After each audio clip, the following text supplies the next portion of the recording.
Hi అందరికీ welcome back to my YouTube channel AI stories by Anjali. ఈరోజు మనం ఈ వీడియోలో ఒక న్యూ టాపిక్ గురించి డిస్కస్ చేద్దాం. సో మన టాపిక్ వచ్చేటప్పటికి LangChain.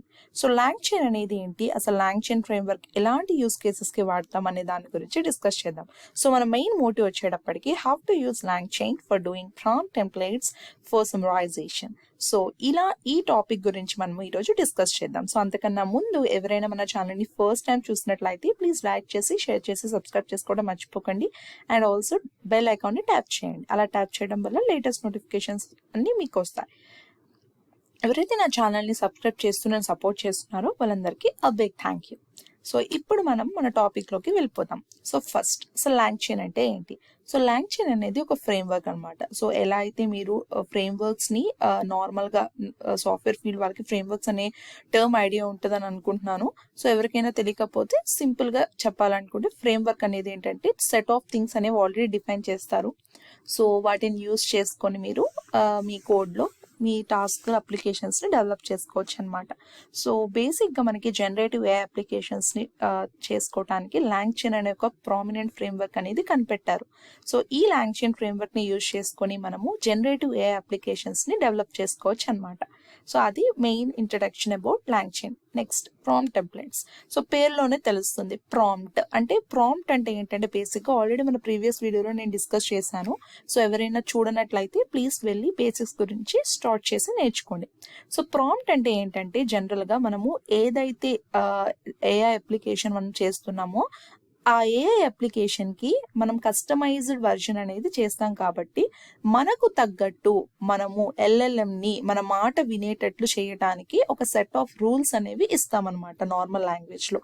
So plain text లాంగ్వేజ్లో. సో దాన్నే మనము ప్రాంప్ట్ అని చెప్తామన్నమాట. సో టెంప్లేట్ అంటే ఏంటంటే ఒక రిక్వైర్డ్ రూల్స్ని రెగ్యులేషన్స్ని ఇన్స్ట్రక్షన్స్ని ఫాలో చేసి ఇస్తామన్నమాట. సో దాన్ని ప్రాంప్ట్ టెంప్లేట్ అంటామన్నమాట. Next summarisation. సో పేరులోనే తెలుస్తుంది జనరల్గా మనం రోజు చేసే టాస్క్. సో జనరల్ ఒక సింపుల్ ఎగ్జాంపుల్ చెప్పాలంటే మీరు చాట్ జీపీటీ యూస్ చేస్తున్నారు, ఒక సెట్ ఆఫ్ టెక్స్ట్ ఇచ్చి సమరైజ్ చేయమని చెప్తున్నారు, లేకపోతే 280 వర్డ్స్ ఇవ్వండి 120 వర్డ్స్ ఇవ్వండి అని ఒకటి చెప్తున్నారు. సో బేసిక్ అది ఏం చేస్తుంది సమరైజేషన్లో, ఏదైతే టెక్స్ట్ మీరు ఇస్తున్నారో ఆ టెక్స్ట్లో నుంచి ఒక ఇంపార్టెంట్ థింగ్స్ అనేవి గ్యాదర్ చేసి వాటన్నిటిని రీఫ్రేస్ చేసి మీకు ఇస్తుంది అనమాట. సో దాన్ని సమరైజేషన్ అని చెప్తాం. ఓకేనా?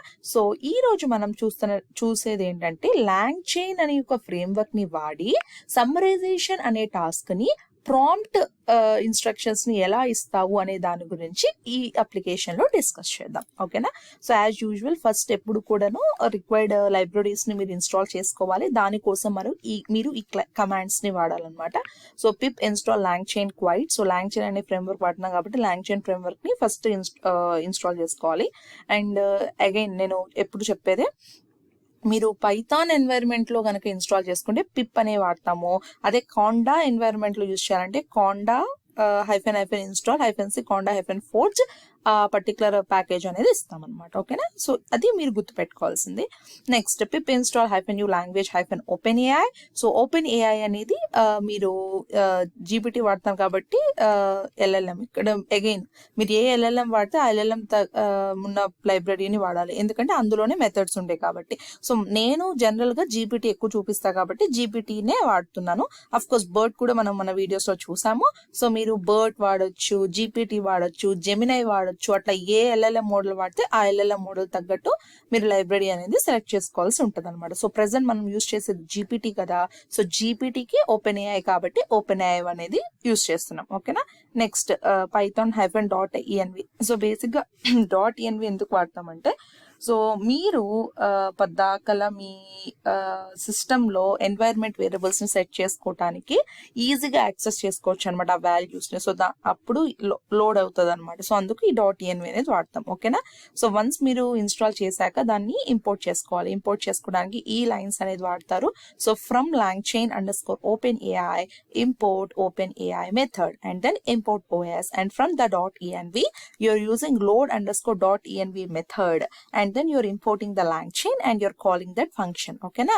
సో ఇదంతా అయిపోయాక యాక్చువల్గా ఇక్కడ నీకు ట్రూ రావాలి. సో నా సిస్టంలో కొంచెం ఇష్యూ ఉండే, సో మళ్ళీ నేను మార్చాను. సో అందుకు ఇక్కడ నాకు ఫాల్స్ వచ్చింది. But you can try it on your own. It's nothing but once మీరు ఎన్వైర్న్మెంట్ వేరియబుల్ సెట్ చేసి లోపల వన్స్ మీరు ఇది మెథడ్ కాల్ చేస్తే మీకు ట్రూ అనేది వస్తుంది. ఓకేనా.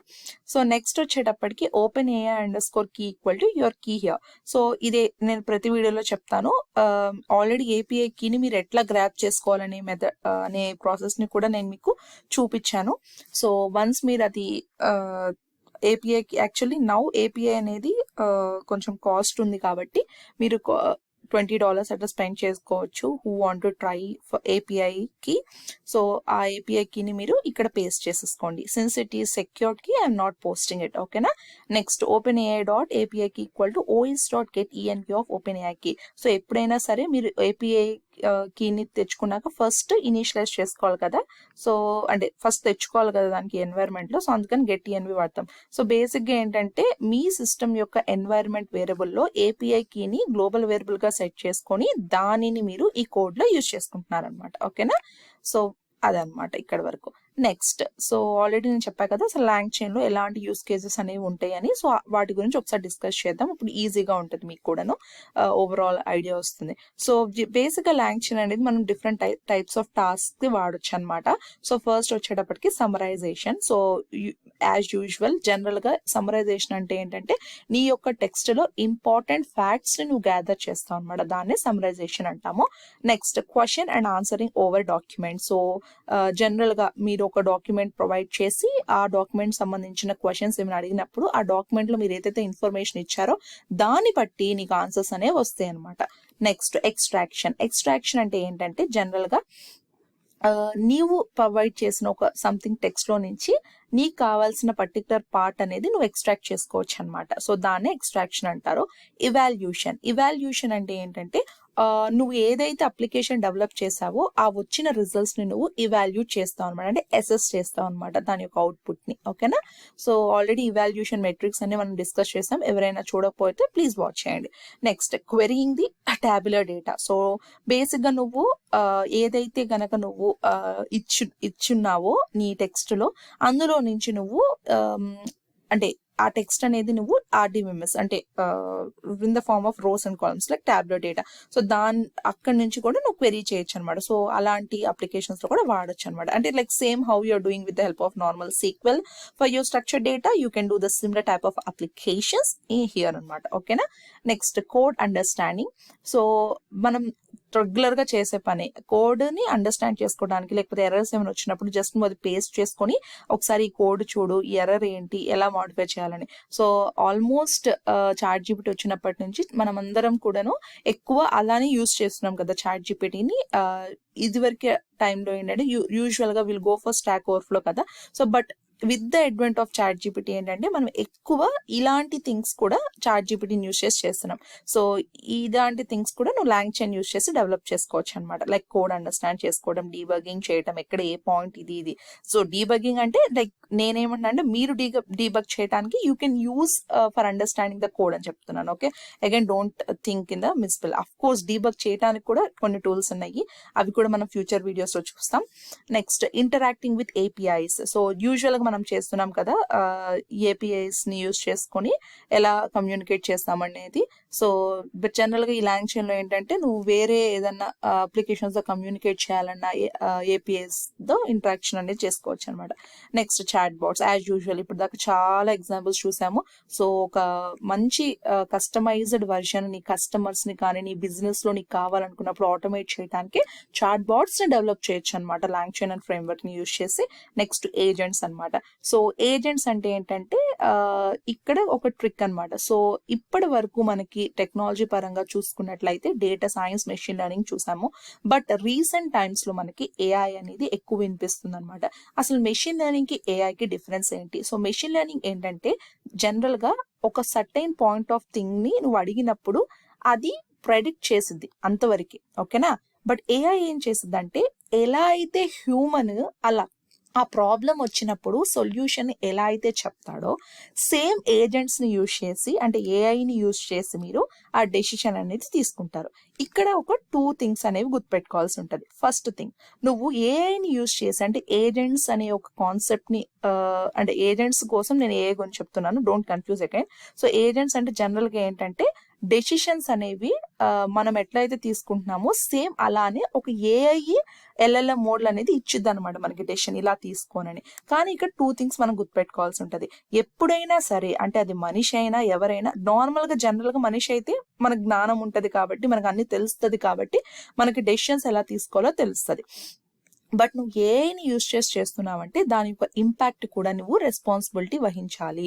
ఎందుకంటే మనము నాన్ వైలెన్స్ కి కానివ్వండి, లేకపోతే డేటా బ్రీకేజ్ కానివ్వండి, అవుటేజ్ కానివ్వండి, ఇవేమీ కూడాను మనము చేయకూడదు మనం డెవలప్ చేసే ఏ అప్లికేషన్ లో. సో సింపుల్ ఎగ్జాంపుల్ మనం చూసుకున్నట్లయితే అంటే జనరల్ గా ఎవరైతే ఏఐ స్టఫ్ ఫాలో అవుతున్నారో తెలుస్తుంది. బట్ ఒకవేళ మీకు తెలియకపోయినా you can search in Google. So ఒకసారి like Google is one of the major provider కదా. ఈ అంటే మేజర్ ప్రొవైడర్ అంటే నా ఉద్దేశం లైక్ అన్ని మంచి మంచి డేటా సైన్స్ లైబ్రరీస్ కూడా వాళ్ళే కనిపెట్టారు, లైక్ టెన్సర్ఫ్లో ఎక్సెట్రా ప్యాకేజెస్ ఇవన్నీ. సో ఒక పాయింట్ ఆఫ్ టైంలో లైక్ వాళ్ళు కూడా కనిపెట్టేటప్పుడు even like CEO of the Google Sundar Pichai గారు కూడా చెప్పారనమాట ఒక మీటింగ్ లో, లైక్ ఈ ఏఐ యూజ్ చేసి మనం ఎంతైతే అడ్వాన్స్ అప్లికేషన్స్ ని ఫైండ్ అవుట్ చేస్తున్నామో దాని యొక్క హార్మ్ ని కూడా మనము అసెస్ చేయలేకపోతున్నాము అని చెప్పారు. అంటే ఏంటి, అసలు ఊహించలేకపోతున్నాము వాటి యొక్క నెగిటివ్ ఎఫెక్ట్స్ కూడా. సో ఇంకా మనకు మూవీస్ లో కూడా చాలా మూవీస్ లో కూడా మనకి చెప్తూ ఉంటారు కదా, లైక్ కొన్ని మూవీస్ కూడా వచ్చినాయి యాక్చువల్ గా. సో అలా సో బేసిక్ గా ఏంటంటే whenever you are responsible for doing application, ఒక అప్లికేషన్ ని నువ్వు డెవలప్ చేసేటప్పుడు దాని అంటే ఏఐ యూజ్ చేసి దాని యొక్క నెగిటివ్ ఇంపాక్ట్స్ ని కూడా నువ్వు చాలా జాగ్రత్తగా అనలైజ్ చేసి ఉండాలన్నమాట. సో లైక్ సింపుల్ రోబో మూవీలో మనకి చూపిస్తారు కదా ఎగ్జాంపుల్. సో ఒక టెక్నాలజీని నెగిటివ్ గా ఇంపాక్ట్ అయినప్పుడు సొసైటీకి ఎంత హార్మ్ చేస్తుందని. సో సేమ్ అలానే అనమాట. సో ఏజెంట్స్ బేసిక్ గా ఏం చేస్తాయి అంటే డెసిషన్ ని కూడా అది చెప్పిద్ది అనమాట. ఇట్లా డెసిషన్ తీసుకో, అట్లా డెసిషన్ తీసుకొని మనకి డెసిషన్స్ ని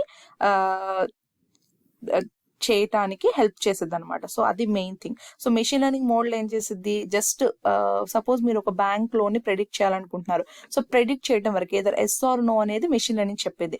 కానీ ఏజెంట్స్ యూజ్ చేసి అంటే ఈ ఎల్ఎల్ఎంస్ ని యూజ్ చేసి ఏంటంటే ఎలాంటి డెసిషన్ తీసుకోవాలనేది కూడా అది ఇచ్చేసేది అనమాట. సో అదే డిఫరెన్స్ అనమాట. ఓకేనా, సో అర్థమైంది అనుకుంటున్నాను. సో ఇలాంటి యూస్ కేసెస్ అనేవి నువ్వు లాంగ్ చైన్ ఫ్రేమ్వర్క్ ని యూజ్ చేసి డెవలప్ చేయొచ్చు అనమాట. సో ఇక్కడ వరకు కోడ్ అర్థమైంది, లైక్ ఏపీఐ కి చేస్తాం, ఎన్వైరన్మెంట్ చేస్తున్నాం. సో ఇది జస్ట్ థియరిటికల్ టాపిక్ మీ అండర్స్టాండింగ్ కోసం చెప్పాను. సో నెక్స్ట్ వచ్చేటప్పటికి ప్రాంప్ట్ టెంప్లెట్స్ అనమాట. సో ప్రాంప్ట్ టెంప్లెట్స్ అంటే బేసిక్ గా ఏం లేదు. సో ఇందాక చెప్తున్నట్లు మనము అప్లికేషన్ ని డెవలప్ చేసేటప్పుడు ఎల్ఎల్ఎం మోడల్ కి ఇన్స్ట్రక్షన్స్ అనేవి ఇవ్వాలన్నమాట. ఆ ఇన్స్ట్రక్షన్స్ ని ఎలా ఇస్తామమ్మా అంటే with the help of prompt templates అనమాట. ఓకేనా, సో ఇది జస్ట్ ఇన్స్ట్రక్షన్స్ ఉంటాయి, సెట్ ఆఫ్ రూల్స్, ఇవి ప్లెయిన్ లాంగ్వేజ్ లో ఇస్తాం. ఓకేనా, ఇంకా దీని ఎక్స్టెన్షన్ అనేది పార్ట్ 2 లో డిస్కస్ చేద్దాం. సో ఈ వీడియో మీకు అర్థమైందని అనుకుంటున్నాను. మీకు ఏమన్నా డౌట్స్ ఉన్నా, ఎలాంటి టాపిక్స్ మీకు కావాలనుకున్నా ప్లీజ్ కమెంట్ సెక్షన్ లో కమెంట్ చేయండి, నేను రిప్లై ఇస్తాను. Thank you so much for watching the video. Thank you.